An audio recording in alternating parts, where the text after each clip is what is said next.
បាទបងប្អូនមួយចំនួននៅពេលដែលគាត់មានផលិតផលឬក៏សេវាកម្មពេលខ្លះគាត់ដឹងថានរណាគឺជាអតិថិជនគោលដៅរបស់គាត់ទេ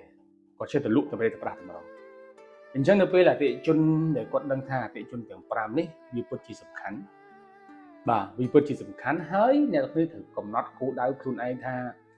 អតិថិជនមួយណាគឺមានសក្តានុពលក្នុងការសម្រេចនឹងការទិញអតិថិជនមួយណាដែលគាត់យកទៅប្រើប្រាស់ហើយអតិថិជនមួយណាដែលគាត់នឹងជាអ្នកជំរុញដើម្បីទិញផលិតផលឬក៏សេវាកម្មមួយហ្នឹងបាទ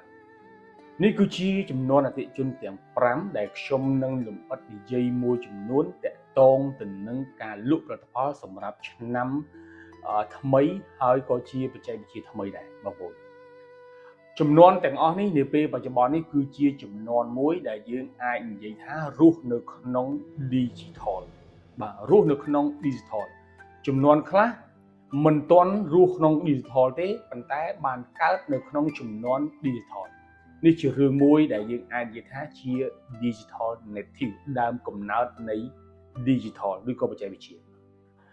បងប្អូនត្រូវមើលខ្លួនឯងថាតើអតិថិជនទាំង5នេះអតិថិជនមួយណាដែលជាគោលដៅសម្រាប់លក់ផលិតផលនៅក្នុងឆ្នាំថ្មីនេះជាពិសេសបងប្អូនដែលទើបតែយកផលិតផលមកថ្មីដែលឈប់យកផលិតផលពីប្រទេសជិតខាងដែលកំពុងតែមានបញ្ហាជាមួយនឹងយើងចំណុចចាប់ផ្ដើមដំបូងនៅពេលដែលបងប្អូនមានផលិតផលឬក៏ជាសេវាកម្មហើយបងប្អូនត្រូវ note ត្រូវដាក់គោលដៅខ្លួនឯងត្រូវ pin ខ្លួនឯងថាតើនៅក្នុងចំនួនទាំង5នេះនរណាដែលបងប្អូនត្រូវលក់ទៅឲ្យហើយនរណាជាអ្នកដែលត្រូវកំណត់យកសម្រាប់ចិត្តនៅក្នុងការទិញខ្ញុំឧទាហរណ៍ថាបើសិនជា baby boomer ដែលមានអាយុ52ដល់70ឆ្នាំជាចំនួនមួយដែលចាស់ជាងគេឧទាហរណ៍ថាម្ដាយឬក៏ឪពុកលោកតាលោកយាយនៅពេលដែលយើងចង់ទិញផលិតផលហ្នឹងទៅឲ្យគាត់មិនមែនជាអ្នកសម្រេចចិត្តក្នុងការទិញឬក៏គាត់ពេលខ្លះមិនមានថវិកាដើម្បីទិញផលិតផលនឹងទេអញ្ចឹងអ្នកណាជាអ្នកសម្រេចចិត្តគឺ generation X ឬក៏ជា generation Y បាទនេះគឺជាចំណុចមួយដែលបងប្អូនត្រូវគិតពិចារណាអញ្ចឹងខ្ញុំផ្ដោតនៅកន្លែងនេះថាតើនៅកន្លែងនេះបងប្អូនជាគោលដៅទៅលក់ឲ្យគាត់តើធ្វើម៉េចដើម្បីឲ្យគាត់មើលអានឹងបានឬក៏ Gen X Gen Y ដើម្បីមើលទៅបានគឺ content បាទវីដេអូក្រោយខ្ញុំនឹងបង្ហាញពី content អញ្ចឹងដើម្បីធ្វើការលក់គោលដៅនឹងបានតនបងប្អូនធ្វើវីដេអូឬក៏ទំនាក់ទំនងទៅកាន់ Gen X ឬក៏ Gen Y Gen Y មិនមានលទ្ធភាពទេតែ Gen X គឺជាអ្នកដែលមានលទ្ធភាពដើម្បីទិញទៅឲ្យ Baby Boomer នេះគឺជាចំណុចមួយដែលបងប្អូនត្រូវគិត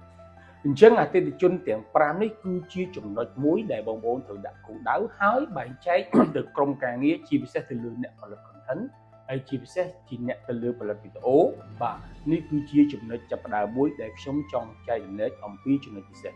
អញ្ចឹងផ្សេងទៀតខ្ញុំមិនបានលម្អិតទាំងអស់ទេព្រោះអានេះគឺខ្ញុំបានបរិយាលម្អិតនៅក្នុងវគ្គបណ្ដុះបណ្ដាលអនឡាញឬក៏នៅក្នុងវគ្គបណ្ដុះបណ្ដាលក្នុងសហនេះផ្ទាល់បងប្អូនត្រូវគិតសម្គាល់ខ្លួនឯងឲ្យខាងថាឥឡូវនេះគឺជាទីផ្សារនៃការប្រកួតប្រជែងមួយដែលនៅក្នុងស្រុកកំពុងតែវាយលុកបាទអញ្ចឹង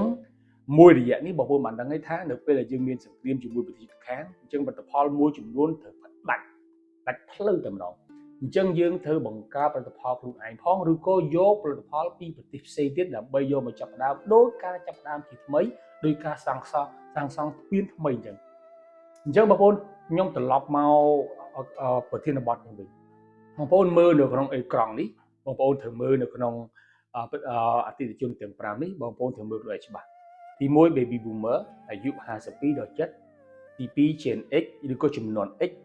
ពី37ដល់51ទី3 Gen Y បាទ21ដល់36 Gen Z បាទកំពុងតែផ្ទុះខ្លាំងគឺ21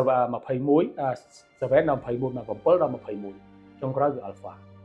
អញ្ចឹងផលិតផលទាំងអស់ហ្នឹងជាពិសេសបងប្អូនដែលទើបតែចាប់ផ្ដើមបងប្អូនត្រូវយកផលិតផលសេវាកម្មណាមកសិនដើម្បីលក់មុនយកផលិតផលសេវាកម្មមកបងប្អូនត្រូវគិតថាលក់អតិថិជនមួយណាដែលមានលទ្ធភាពទិញហើយស៊ីបានយូរនិងរស់បានយូរនេះគឺជាចំណុចមួយដែលបងប្អូនត្រូវគិតណារឿងបន្ទាប់ ចាំបងប្អូនគិតធ្វើទៅចាំជួបវីដេអូក្រោយខ្ញុំដល់បង្ហាញអំពី content marketing បាទអញ្ចឹងខ្ញុំជូនតែប៉ុណ្្នឹងតកតងនឹងចំនួនអតិថិជន